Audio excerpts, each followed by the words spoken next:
Bab 4 Gu Yu Fang Yuan. Matahari terbit di langit, sinar matahari cemerlang. Kabut gunung tidak terlalu tebal, sinar tajam dengan mudah melewatinya. Lebih dari 100 anak muda berusia 15 tahun berkumpul di depan pavilion klan. Pavilion klan berada di tengah-tengah desa, mencapai 5 lantai dan memiliki atap miring yang tajam itu dijaga ketat. Sebelum pavilion adalah alun-alun, dan di pavilion adalah kuil dari tablet peringatan leluhur Gu Yu. Setiap generasi kepala klan telah tinggal di pavilion. Dengan setiap upacara besar atau kejadian besar, para tetua klan akan berkumpul dan mendiskusikan pertemuan di sini juga. Ini adalah pusat otoritas seluruh desa. Bagus, kalian semua tepat waktu. Hari ini adalah upacara kebangkitan. Ini adalah titik balik dalam hidup kalian yang luar biasa. Aku tidak akan banyak bicara, ikut saja bersamaku. Yang bertanggung jawab saat ini adalah penatua akademi.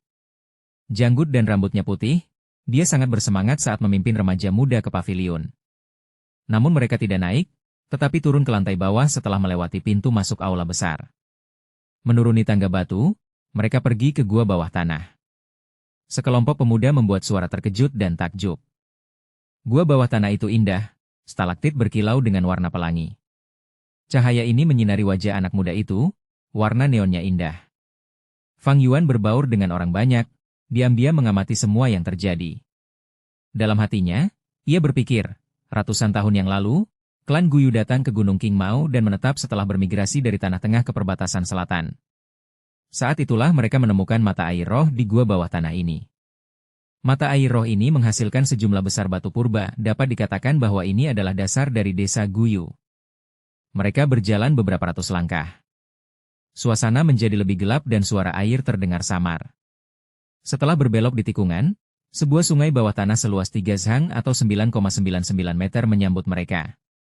Sekarang lampu warna-warni stalaktit telah sepenuhnya menghilang, namun dalam kegelapan sungai memancarkan cahaya biru redup. Itu seperti sungai bintang di langit malam.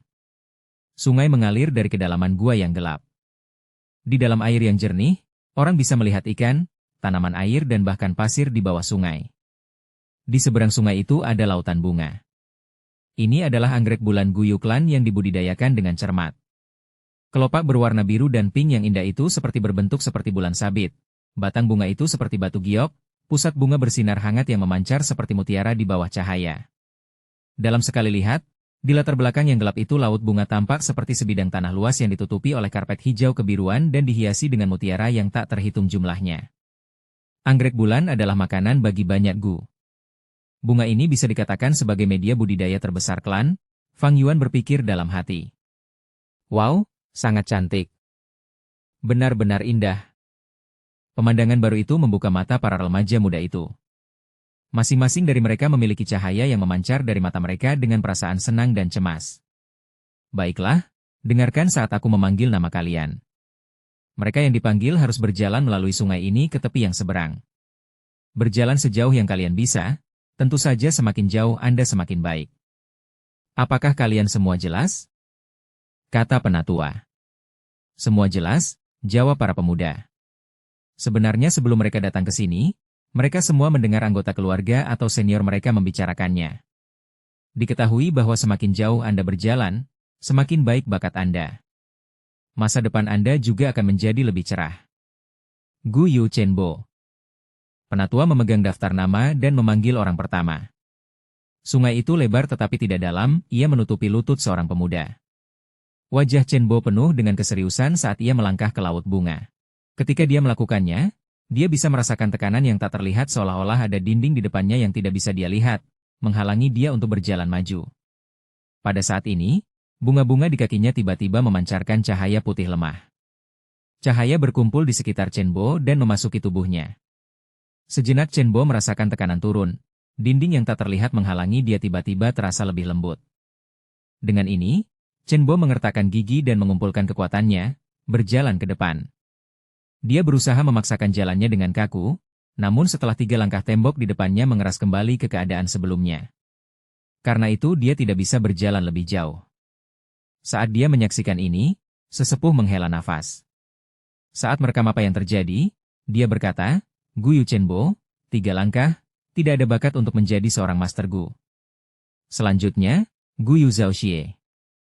Chen Bo pucat pasi saat ia berjalan melewati sungai kembali ke pemuda, mengepalkan giginya.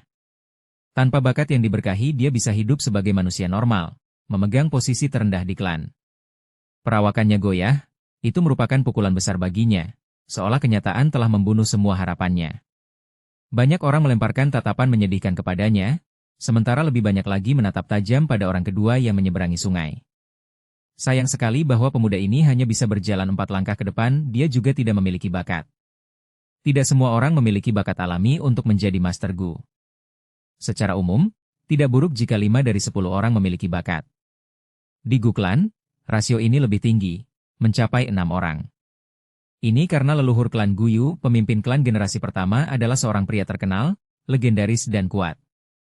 Karena alasan kultivasi, garis keturunannya membawa gen yang kuat, sehingga kualitas rata-rata bakat di klan Guyu umumnya lebih tinggi, karena mereka membawa darahnya di pembuluh darah mereka.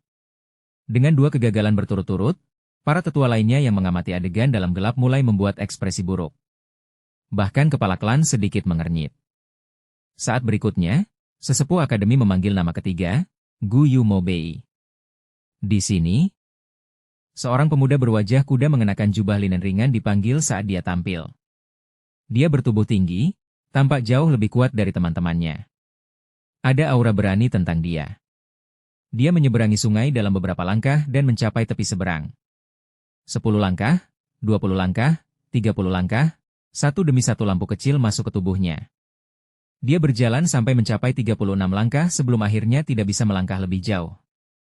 Para pemuda di tepi sungai menyaksikan dengan mata terbuka lebar, kaget. Penatua akademi itu dengan gembira berseru, "Bagus, Guyu Mobei, bakat kelas B.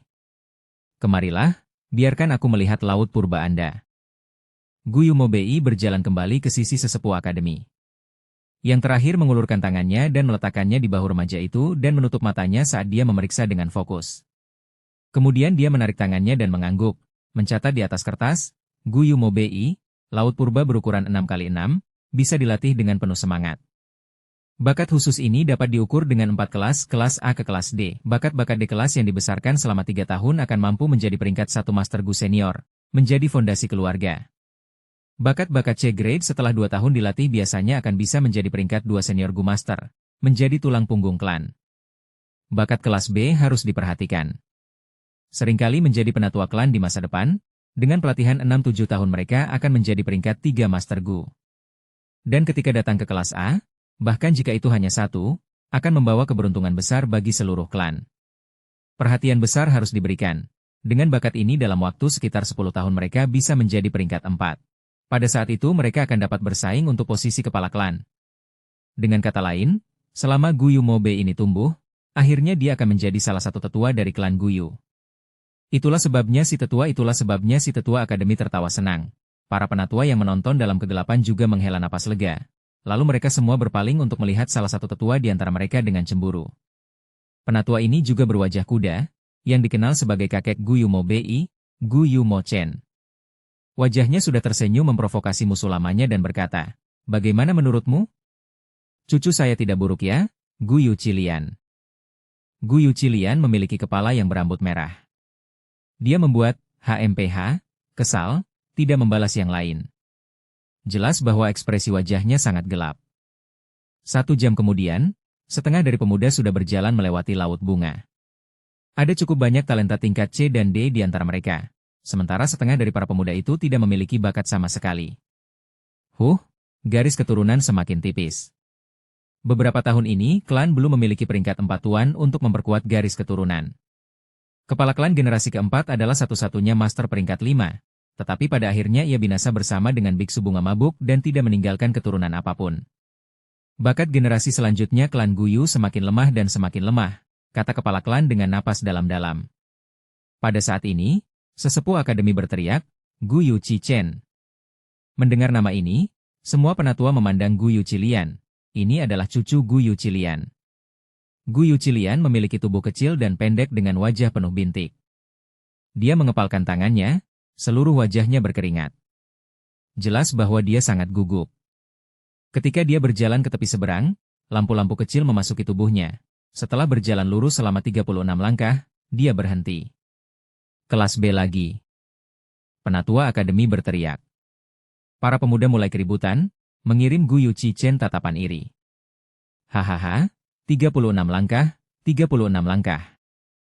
Teriak Gu Yuqilian, dengan bangga menatap Gu Yumobei. Kali ini giliran Gu Yumochen untuk memiliki wajah masam. Gu Yuqichen, ya, di tengah kerumunan, Fang Yuan membelai dagunya dengan serius. Dalam ingatannya, klan menghukum Gu Yuqichen dengan berat karena dia berbuat curang selama upacara kebangkitan. Pada kenyataannya, Qichen hanya memiliki bakat tingkat C. Tetapi karena kakeknya, Gu Yuqilian membantunya memalsukan hasil. Itu sebabnya ia tampaknya memiliki bakat tingkat B. Sejujurnya jika dia ingin menipu, Fang Yuan memiliki banyak cara untuk melakukannya.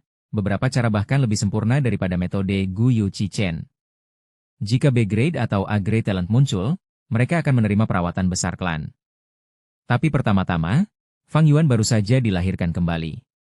Sulit untuk mempersiapkan metode curang dengan kondisi ini. Kedua, bahkan jika dia berhasil menipu, dia tidak akan bisa memalsukan kecepatan kultivasinya. Kebohongannya akan terbuka pada saat itu. Namun Gu Yuqichen berbeda. Kakeknya adalah Gu Yuqilian, salah satu dari dua tetua dengan otoritas paling dalam klan. Dengan ini, Qilian akan bisa menutupi cucunya. Gu Yuqilian selalu memusuhi Gu Yumochen. Dua orang tua ini adalah dua otoritas berpengaruh terbesar klan.